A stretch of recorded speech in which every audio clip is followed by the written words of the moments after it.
itu adalah komunitas di mana berpusat pada Kristus gitu, yang adalah teladan daripada awal kasih itu kami tuh sendiri. nggak terlalu dekat gitu, dan saya yang dari Sumatera yang Batak gitu mungkin ngomongnya agak keras waktu itu. Kita harus membuat itu surga kecil di dalam kamar kita, dan komunitas-komunitas yang ada di sini itu adalah komunitas-komunitas yang membawa kita untuk semakin bertumbuh di dalam Tuhan. MEP UPH bincang-bincang membawa pertumbuhan. Oke, shalom semuanya. Wah, kita kembali lagi nih pada podcast kita di bulan Februari. Dan pastinya podcast kali ini tuh nggak kalah seru loh dari podcast-podcast kita yang sebelumnya. Dan kita nih podcastnya bulan Februari. Kalau di bulan Februari tuh pasti kita ada momen spesial nih. Nah, ada yang ingat nih, di bulan Februari ada momen spesial apa? Ya, benar banget. Pada 14 Februari itu ada hari Valentine nih, hari kasih sayang. Nah, pada podcast kita kali ini kita akan membicarakan tentang kasih sayang. Tapi kasih sayangnya ini bukan tentang pacar atau tentang doi, tapi kita akan lebih membicarakan kasih kita dengan keluarga kita yang ada di sini. Keluarga kita yang ada di sini adalah keluarga kita yang ada di asrama. Bagaimana kita berelasi dan mengasihi untuk keluarga kita yang baru, yaitu keluarga kita yang ada di asrama. Sebelum kita mulai podcast kita pada kali ini, izinkan saya untuk memperkenalkan diri. Nama saya Shirley Marcella dari Program Pendidikan Matematika Kohort 2020, dan saya akan memandu podcast kita pada kali ini. Dan untuk pembicara kita pada kali ini, yang pertama ada Kak John Gabriel Tambunan, yaitu warga HMP SPM Kohort 2020 yang sudah ada di asrama. Dan pembicara kita yang kedua yaitu Pak Denny Telambanua, yaitu salah satu dosen di UPH sekaligus Domparent MYC. Dan sebelum itu kita sapa-sapa dulu nih pembicara kita. Halo Pak Denny, halo Kak John, apa kabar? Gitu kan? Baik. Halo Shirley, baik. Puji Tuhan, baik. Wah, kayaknya kita udah siap nih untuk mulai bincang-bincangnya. Namun sebelum itu kita ada yel-yel dulu nih Pak. Nah, sebelum kita mulai kita akan yel-yel, nanti aku bilang MEP UPH, teman-teman, bapak dan kakak akan jawab bincang-bincang membawa pertumbuhan. Oke, kita coba ya Pak.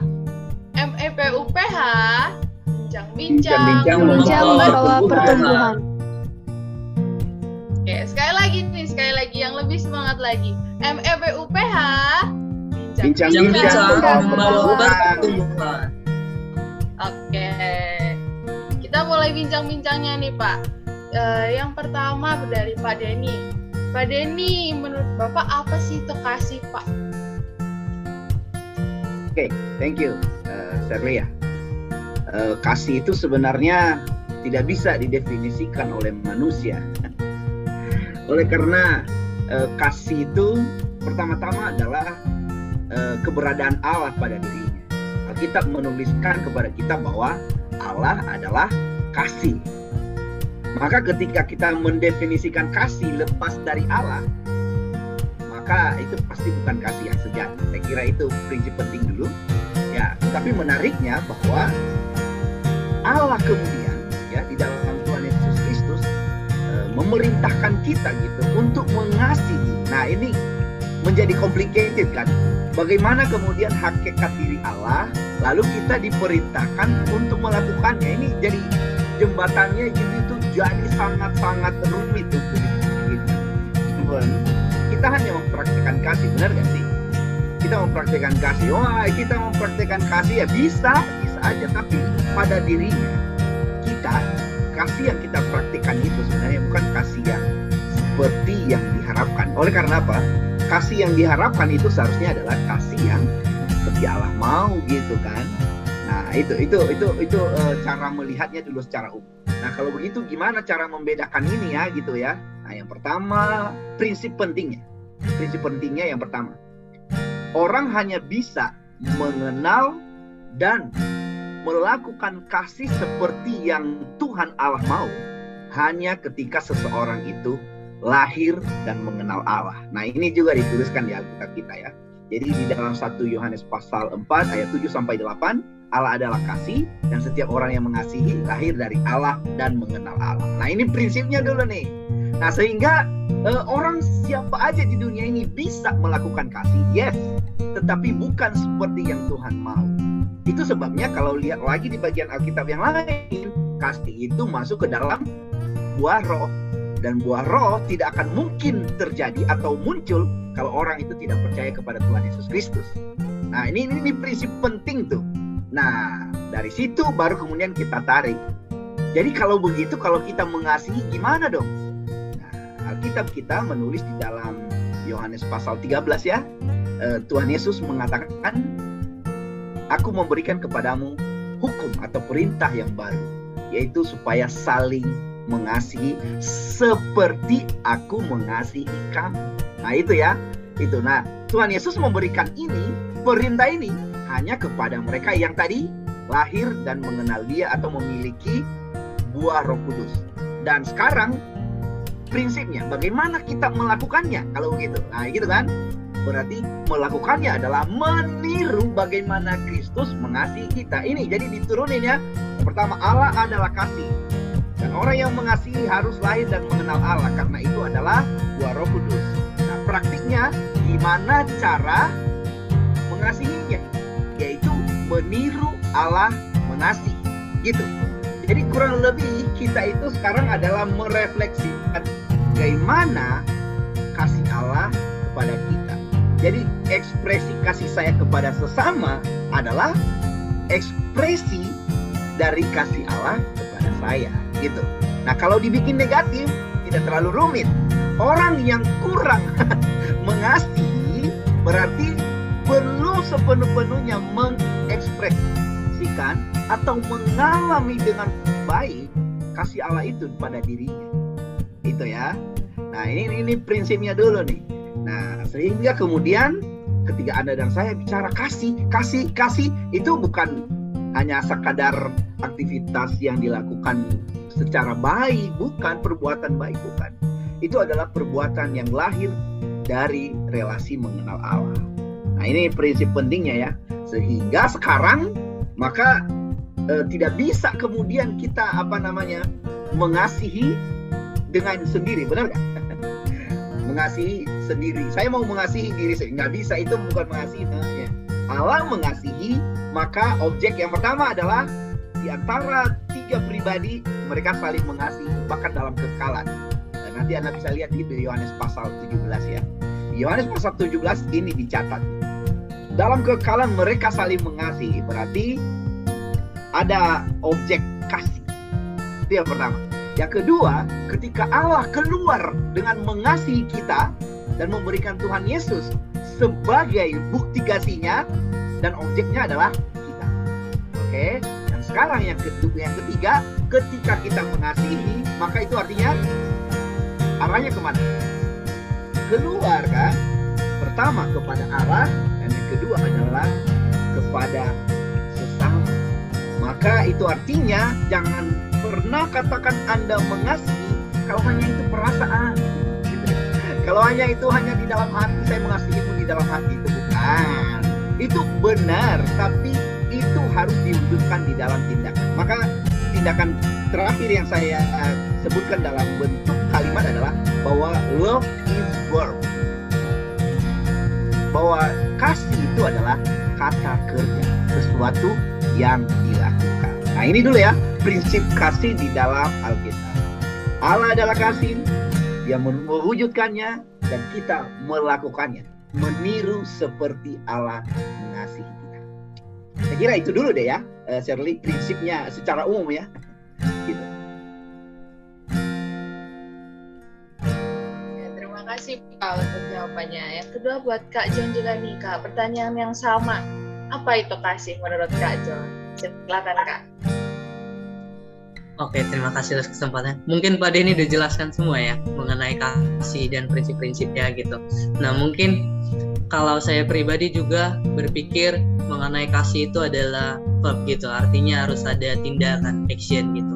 Jadi nggak hanya sebatas dari apa yang kita katakan gitu ya. Nah jadi kan kalau action artinya harus keluar gitu. Dan Pak Denny tadi udah bilang juga bahwasanya kasih itu bukan cukup atau berhenti di diri kita sendiri. Dan kenapa kita mengasihi? Karena itu adalah kasih dan Allah lebih dulu mengasihi kita seperti itu. Nah jadi ketika Allah mengasihi kita dengan kasihnya yang besar, oleh sebab itu kasih itu nggak bisa hanya berhenti di diri kita, harus keluar dan harus tercurah untuk sesama ataupun untuk Allah, tentunya kembali untuk Allah, kepada Allah. Nah gitu. Nah mungkin sulit sih kalau menerapkan kasih, sulit karena kita itu saat ini kayak seperti yang Pak Denny tadi bilang, itu merefleksikan atau merepresentasikan kasihnya Allah gitu. Nah jadi mungkin kita berikan atau kasih yang kita miliki mungkin nggak ada apa-apanya dibanding Allah kepada kita gitu. Tapi saat ini itu yang sedang kita kerjakan, berusaha memberikan kasih yang terbaik bagi sesama dan terutama bagi Tuhan. Jadi kasih itu nggak lepas dari kasih itu sendiri, dari Allah itu sendiri. Jadi kalau kita ngelakuin sesuatu di luar Dia atau nggak terikat pada Dia, itu bukan kasih. Itu sih menurut saya pribadi. Ya, terima kasih buat Pak Denny dan Pak John yang udah menjawab. Kalau bisa saya simpulkan nih, berarti kasih ini nggak bisa didefinisikan sembarangan ya. Jadi seperti yang Pak Denny dan Kak John bilang bahwa kasih itu adalah Allah sendiri, dan Allah itu lebih dulu mengasihi kita. Jadi dan kasih itu tidak bisa berhenti di diri kita sendiri. Kita harus memancarkan kasih itu, dan tugas kita sekarang adalah merefleksikan kasih Allah akan hidup kita. Dan kasih itu bukan tadi yang sempat disinggung oleh Pak Denny dan Kak John, bahwa kasih itu bukan hanya sekedar perasaan. Love is verb. Jadi kasih itu harus ada tindakan lebih, nggak bisa berhenti di diri kita sendiri. Oke, selanjutnya pertanyaan yang selanjutnya ini untuk Kak John. Kan Kak John udah tinggal di asrama nikah. Bagaimana kehidupan Kak John tinggal di asrama? Oke, mengenai kehidupan tinggal di asrama ya. Mungkin pertama cerita dari pertama kali di asrama gitu. Nah, saya itu pertama kali masuk hidup berasrama itu ketika masuk di TC gitu, Jadi sebenarnya ketika masuk di asrama itu banyak pergumulan gitu. Mungkin salah satu pergumulan saya yang terlihat sederhana, tapi susah itu kayak saya itu nggak bisa nyetrika. Itu mungkin salah satu yang itu. Nah, kehidupan di asrama itu kayak yang mengajar banyak hal. Yang pertama dalam hal kekurangan saya tadi menyetrika. Sebenarnya kan nggak tahu menyetrika kan, tapi kayak ada teman-teman loh. Saya belajar loh dari teman-teman, belajar menyetrika bener. Hal kecil sih sebenarnya kan, tapi saya rasa itu ya kayak menjadi momen pertama bagi saya diajari menyetrika gitu. Kemudian kehidupan di asrama lainnya banyak sih. Yang pertama dari komunitas mentor. Kalau dulu kan 2019 angkatan masih ada mentor yang kita offline kan, dan kita satu kamar gitu. Dan itu benar-benar kayak saya merasakan kasih loh dari keluarga saya itu, mentoring saya itu gitu. Nah, kenapa saya bilang gitu? Karena ketika di asrama, yang pertama saya nggak pernah hidup berasrama ataupun bersosial, yang terlalu bersosial yang pertama. Yang kedua, ketika menghadapi tugas, saya nggak punya dulu, waktu maba saya nggak punya laptop gitu. Jadi laptop mentor kami itu 1/4 gitu. Itu yang kami pakai, dan saya rasa itu yang sangat saya rasakan kasih dari komunitas itu, dari komunitas berasrama di situ itu. Nah, yang pertama tadi juga kayak dari mentoring juga diajari mengenai bagaimana bersosialisasi. Saya punya teman menti orang dari Jawa, dari Toraja, dari Luwu gitu. Jadi berbeda-beda, dan kita tuh belajar saling mengasihi satu sama lainnya gitu. Ya walaupun awal-awalnya nggak bisa langsung kompak, langsung bisa akrab gitu, tapi itu yang kita coba kerjakan sama-sama loh gitu. Jadi bukan saya tapi teman menti saya juga sama-sama belajar mengasihi. Begitu juga dengan komunitas lainnya, komunitas PA, teman kelas, di tengah-tengah keberagaman kita. Mungkin yang paling pertama yang belajar mengenai kasih, jangan pernah kayak menganggap kita itu paling tinggi gitu. Karena kalau kita menganggap kita paling tinggi, kita nggak bakalan bisa berkomunitas dan menunjukkan kasih kita terhadap sesama di komunitas kita. Itu sih kehidupan berasrama. Oke, terima kasih Kak John. Itu tadi bagaimana kehidupan di asrama. Sekarang untuk Pak Denny, Pak, bagaimana harapan dalam melangsungkan kehidupan di asrama, Pak?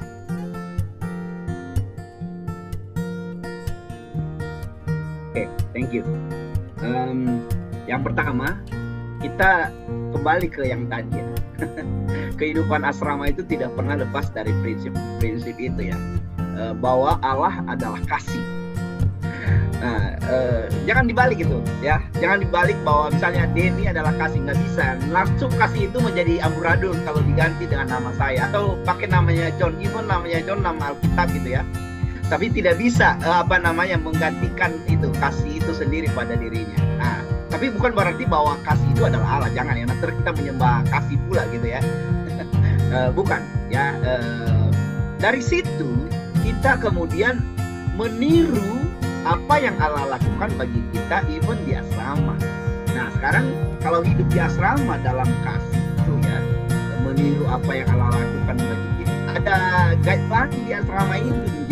Asrama ini bukan asrama yang bukan tanpa tujuan gitu. Anda khusus isi tidak sembarangan ditaruh di sini. Yaitu adalah komunitas di mana berpusat pada Kristus gitu, yang adalah teladan daripada kasih itu sendiri ya. Jadi tadi saya sudah mulai dengan itu, Allah adalah kasih dan kita mengasihi, meniru Allah mengasihi kita. Maka di dalam aplikasi kehidupan asrama ini tidak boleh lepas gitu. Apa yang kita lakukan di asrama ini? Apa yang kami harapkan dari Anda? Yang kami harapkan dari Anda adalah Anda mempraktikkan, kita lebih tepatnya, mempraktikkan kasih Allah itu kepada kita, kepada sesama gitu. Nah, ini prinsip penting yang saya pikir harus dipegang oleh setiap orang yang ada di asrama ini. Nah, di dalam area apa itu? Gitu. Itu pertanyaannya. Di area apa? Nah, di sini mungkin Anda sudah terbiasa mendengarkan ya, life structure gitu. Life structure itu harus benar-benar menjadi ekspresi Anda dan saya mengasihi Allah gitu. Nah, misalnya ya, dalam hal spiritualitas. Kalau Anda dan saya mengasihi, maka yang pertama, urusan kita dengan Tuhan itu beres. Ini yang pertama nih. Kalau kita, apa yang diharapkan di asrama ini, Anda diharapkan urusannya dengan Tuhan itu beres. Maka tidak halnya setiap kami bertemu dengan residen, kami selalu tanyakan gimana hubungan kamu dengan Tuhan gitu. Masih rajin baca Alkitab, saat teduh dan seterusnya. Itu penting saudara. Karena ketika relasi seseorang tidak beres dengan Tuhan, maka pasti dengan sesama juga amburadul. Tadi saya sudah bilang kan, bahwa ukuran kita, relasinya, kasih kita dengan sesama itu adalah dalam kaitan kasih kita dengan Tuhan.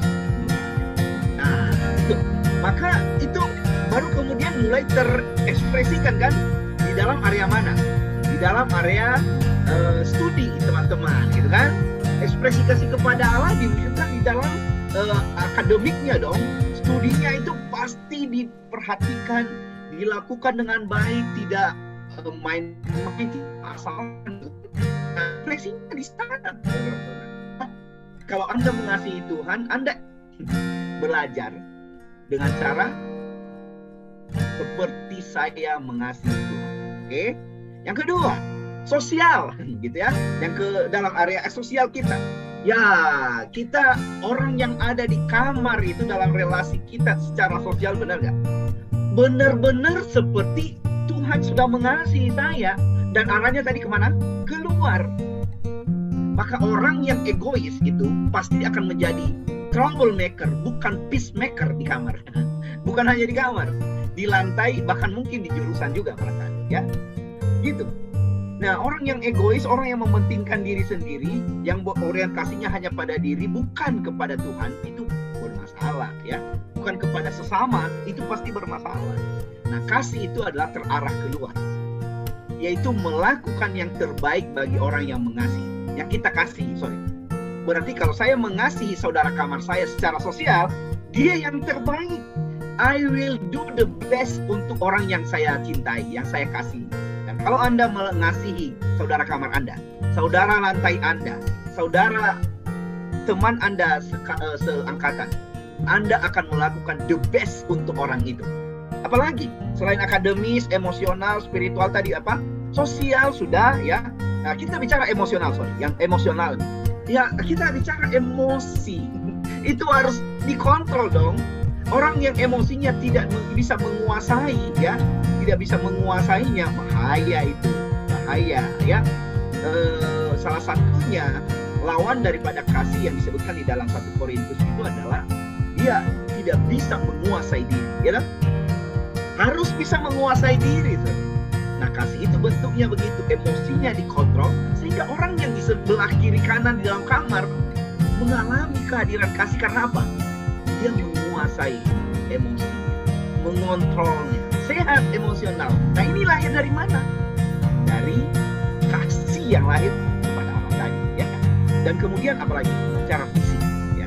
Secara fisik gimana tuh? Masa fisik ada kaitannya dengan cinta? Ada dong. Kita mencintai fisik kita anugerah Allah karena kita tahu bahwa fisik kita ini adalah pemberian Allah bagi kita. Maka 5 aspek ini, life structure itu tidak bisa dilepaskan satu dengan yang lain dari kasih kita kepada Allah. Tidak bisa dilepaskan. Jadi sekali lagi, ketika kasih seseorang bermasalah dengan Tuhan, maka urusannya dengan sesama itu, dengan dirinya, emosinya, fisiknya juga menjadi amburadul. Dan outputnya, lihat aja juga akademisnya melorot, ya kan? Nah, jadi harapan kami adalah dengan kita bertumbuh di dalam kasih kepada Allah, ekspresinya, life structure kita ikut bertumbuh, gitu. Karena ini parameter. Kalau ini semakin naik relasi dengan Allah, ini semakin juga bertumbuh, ya. Nah, bayangkan kalau ini semua berjalan seperti idealnya ini, saya ngomong kepada Anda, bukankah asrama kita menjadi surga di bumi? Benar kan ya? Kamar-kamar asrama itu menjadi little heaven on earth. Gitu ya. Kurang lebih gitu. Oke, saya kira itu dulu deh. Kalau dibilang harapannya, ya itu harapan kami. Jadikanlah kamar asrama kita itu adalah surga di bumi. Karena kasih, ya kan? Pemenuhan kasih Allah. Terima kasih Pak untuk jawabannya. Jadi kalau yang bisa saya ambil nih dari jawaban baik Kak John maupun Pak Denny, bahwa kita harus membuat surga kecil di dalam kamar kita, dan komunitas-komunitas yang ada di sini itu adalah komunitas-komunitas yang membawa kita untuk semakin bertumbuh di dalam Tuhan. Seperti yang Bapak bilang tadi, bahwa semakin kurvanya naik, semakin kita lebih dekat dengan Tuhan, pasti kita akan semakin mengasihi sesama kita juga, dan itu bisa dilihat di kehidupan kita di asrama ini. Oke Pak.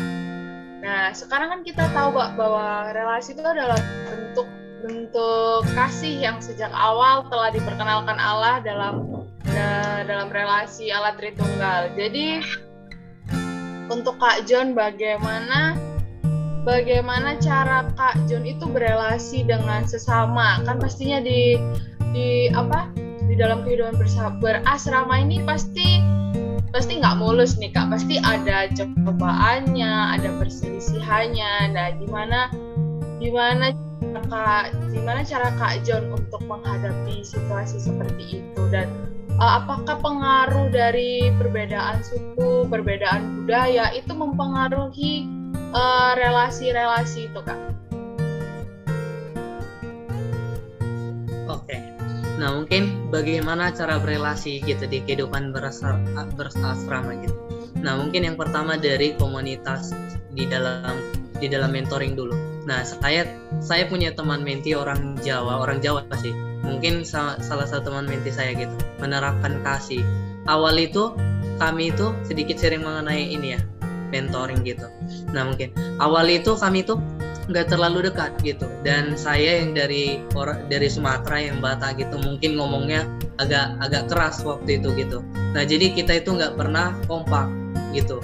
Awal-awal 1 bulan awal, mungkin beberapa minggu awal gitu, kita nggak pernah kompak. Bahkan kalau ketemu di luar, kita nggak saling sapa gitu. Itu di dalam komunitas mentoring yang kita tidur di samping-sampingan gitu. sangat dekat bahkan, tapi nggak bisa menunjukkan kasih satu dengan yang lain. Itu mungkin caranya itu waktu itu dulu kan mikir, atau mungkin dari saya gitu ya terlalu keras ketika berbicara gitu dengan salah satu teman menti saya gitu kan. Nah sampai saat saya kayak mau ke mentor tuh, Kak relasi kami sepertinya nggak baik, kurang bisa gitu, nggak berjalan seperti yang semestinya teman menti lakukan gitu, relasi teman menti itu gitu. Terus ngomong ke mentor saya bilang gini, itulah keunikan kita. Kakaknya bilang gitu, itulah keunikan kita itu hidup di beragam suku gitu kan. Itulah Indonesia kecilnya di situ gitu, kakaknya bilang gitu kan. Jadi kakaknya bilang kalau kita mengharapkan balasan yang sama dari orang itu ketika kita misalnya menyapa nggak dibalas gitu, atau menanyakan sesuatu kurang berespon sesuai yang kita minta, kakaknya bilang kayak itu kita nggak bakalan bisa berelasi dengan siapapun, kakaknya bilang gitu. Jadi kayak waktu kakaknya bilang benar-benar negur saya pribadi sih gitu. Oh iya, ternyata selama ini belakangan ini saya dengan dia itu saya mengharapkan balasan gitu loh dari dia. Ketika saya menyapa, ketika saya bertanya, saya mengharapkan balasan dari teman menti saya gitu. Nah walaupun masih perkenalan gitu kan. Nah terus belajar, kakaknya bilang ya udah belajar terus untuk mau duluan, untuk memulai duluan, menyapa duluan ya, mungkin pribadi seperti itu. Sembari kakaknya berbicara juga dengan teman menti saya gitu. Nah sampai suatu ketika jadi kayak melalui itu sih yang kayak di dalam mengasihi itu sangat penting untuk tidak menonjolkan ego gitu, menempatkan ego di atas segalanya gitu. Nah jadi kayak belajar untuk terus mengajak, ayo makan sama gitu, ayo makan sama, kalau kelas sama gitu kan, ke TC sama gitu kan. Jadi kayak dari situ awalnya mulai membaik gitu. Dan saat ini kami itu sangat dekat gitu, bahkan tugas apapun, kadang cerita apapun cerita gitu.